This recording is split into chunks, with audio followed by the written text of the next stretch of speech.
नमस्ते मोटी दिदीको किचनमा आज धेरै दिनको अन्तरालपछि चाहिँ म मेरो यहाँ मोटी दिदीको किचनमा उपस्थित भएको छु। अहिले अचार मैले खास गरी किन आएको भने आज म अचार देखाउन आएको छु हजुरहरूलाई हैन। म धेरै दिनपछि चाहिँ अब मेरो कार्य व्यस्तताको कारणले चाहिँ मैले यो अचार बनाएको चाहिँ देखाउन सकिनँ, तर मेरो आफ्नै अचार हो नि, अरूले जस्तो म फेक देखाउँदिनँ। मेरो अचार चाहिँ यसो अलिअलि अर्डर हुनाले चाहिँ मैले बनाएको छु, मेरो आफ्नै हातले बनाएको अर्ग्यानिक तरिकाले बनाएको छु। गालेको अचार त अलिक हानिकारक हुन्छ धेरै लामो समयसम्म राख्दा चाहिँ। यो चाहिँ धेरै समयको होइन, मेरो हप्तै भए 15 दिन जतिको होला, मेरो चाहिँ 3 दिनमै खानु हुन्छ। हजुरहरूलाई पनि यदि चाहिएको छ भने अर्डर गर्न सक्नुहुन्छ मोटी दिदीको किचनमा। तल कमेन्टमा चाहिँ हजुरहरूले कमेन्ट गर्न सक्नुहुन्छ। खासै महँगो छैन, दाम अनुसारको यो पुन्टे भाँडाको चाहिँ पुन्टे रेट छ। अरूले 150मा बेच्छन्, यो मिक्स अचार हो, म चाहिँ 100 रुपियाँमै दिन चाहन्छु। यो चाहिँ 250 हो, मेरो साथीहरूले 300सम्म बेच्नुहुन्छ अरे, मैले चाहिँ 200सम्म बेच्छु। म सिजन अनुसारको अचारहरू चाहिँ मेरोमा उपलब्ध हुन्छ। हजुरहरूलाई सो इच्छा लाग्यो भने मगाउन सक्नुहुन्छ। के को अचार भन्नुभयो यो चाहिँ? मिक्स अचार छ, गाजर, काउली, मुला, खुर्सानी, डल्ले खुर्सानीको अचार पनि छ मसँग, तर सिर्फ एउटा बट्टा मात्रै छ सिद्धिएर। त्यो चाहिँ महँगो छ, असन्तिर किन्न जानु पर्यो भयो 1500-1600 छ, म चाहिँ 600-700 नै दिन्छु। मेरो चाहिँ यति धेरै छ, हजुरहरूलाई यसो खानु मन लागेन आउनुहोस् भनेर म भन्न चाहन्छु। र एउटा खुसीको कुरा, म दुब्लाएको छु। कति केजी दुब्लाउनु भयो? 4 केजी। पहिले खाँदै नखाँदा घट्दिनँ थिएँ म, 3 महिनासम्म नखाँदा 2 किलो घटेको थिएँ। अहिले बिहान नि खान्छु, बेलुका नि खान्छु। अब त सबै बाटोमा हिँड्ने मान्छेहरूले नि भन्छन् होला नि, यो मोटी के गरेर दुब्लाई भनेर भन्दैनन्? म हो त्यो दिन आउन चाहन्छु। अनि के छ यसको रहस्य राज? यो खाएर खुसी भएर चाहिँ लास्टै ह्याप्पी छु।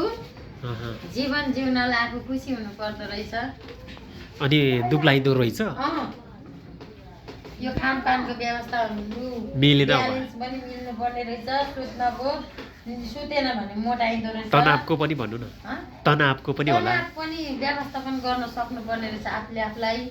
जिन्दगी फेरि पाइँदैन हैन, यो फेरि एक बारको जिन्दगीमा रमाउनु पर्ने रहेछ। कमाउने भनेको यस्तै हो, सकिन्जेल कमाउने। यो सबै तेल भएछ क्या, तेलको काम भयो। यस्तो सुझाव सल्लाह मोटिभेसन कसले दियो तपाईँलाई? म आफैले पाउनु भयो। आफैले हो। जे होस्, अब चाहिँ खुसीसँग जिउनु पर्छ, एक बारको जिन्दगी हो। तपाईँले त भन्नुहुन्थ्यो यो 7 जुनी हो, यो जुनीमा यस्तै भए पनि अर्को जुनीमा त म राम्रो हुन्छु भन्नुभएको थियो है। त्यो सबै अब 7 जुनी कसैले देखेर आएको छैन, भोगेर आएको छैन हैन। अब मान्छेलाई पैसा मात्रै, कतिपयको त पैसा भएर नि खुसी हुँदैन नि। हामी नहुनेहरू पनि आफ्नो जे छ हैन, जेथा अनुसार आफ्नो क्यापेसिटी अनुसार त्यही अनुसार रमाउने हो क्या। कमाउने पनि हो, खाने नि हो, रमाउने पनि हो। तिनटै भयो भने चाहिँ खुसी भइदो रहेछ। त्यही भएर दुब्लाउनु भएको रहेछ होइन? कति केजी अरे? 4 केजी। कहीँ नगइकन म त खाएर सुते गर्छु आज। जस दौडिन यताउति मर्निङ वाक जुम्बा नगइकन पनि घट्नु भयो। पछि अस्ति बाइक एक्सिडेन्ट भएदेखि मलाई डर लाग्छ होइन। त्यहाँबाट थाहा भयो कि आफ्नो लाइफ भनेको कति चाहिँ इम्पोर्टेन्ट होइन, कति चाहिँ महत्त्व रहेछ भनेर थाहा भयो कि। कसैको लागि जीवन त्याग्न लाग्नु भएको थियो नि तपाईँले होइन? त्यो चाहिँ होइन होइन, त्यो चाहिँ होइन। नहुनु पनि सक्छ, जेस बुद्धि पलाएछ चाँडो नै होइन। 40 वर्षमा बुद्धि आयो, गैटोमा घाम लागेछ।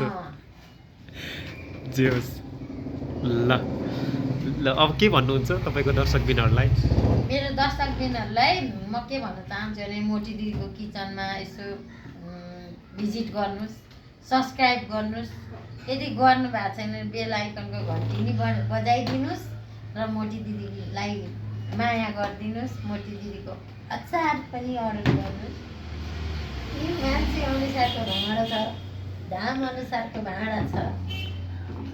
मोटी दिदीको काम अनुसारको चाहिँ यहाँ मेहनतको फल मिल्न पर्यो। कति दिनमा तयार गर्नुहुन्छ र अचार? त्यो सुकाएको मेरो चाहिँ 3 दिनमै हुन्छ हौ, अमिलो भइहाल्छ।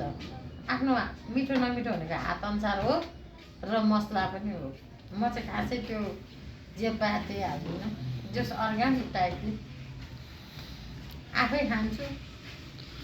यो चाहिँ लामो सुगर प्रेसर भएको मान्छेहरू चाहिँ लामो समयको अचारहरू खानु हुँदैन के। ल मासुको अचार बेच्नु हुँदैन, मासुको अचारको दाम माथि पुगिसक्यो टुप्पोमा। यो अचार किनेर खान नसक्ने अवस्था आइसक्यो। अब त महँगी बढ्यो नि त गुरुबा। ल अब केही छ अन्तिम? सबैजनालाई चाहिँ म अलि हतार छु, मेरो खाना खाने कस्टमर त बोल्नु मन त लाग्छ नि। सबैजनालाई चाहिँ मोटी दिदीको किचनबाट बिदा माग्न चाहन्छु। नमस्ते, धन्यवाद, शुभ दिन, बाई।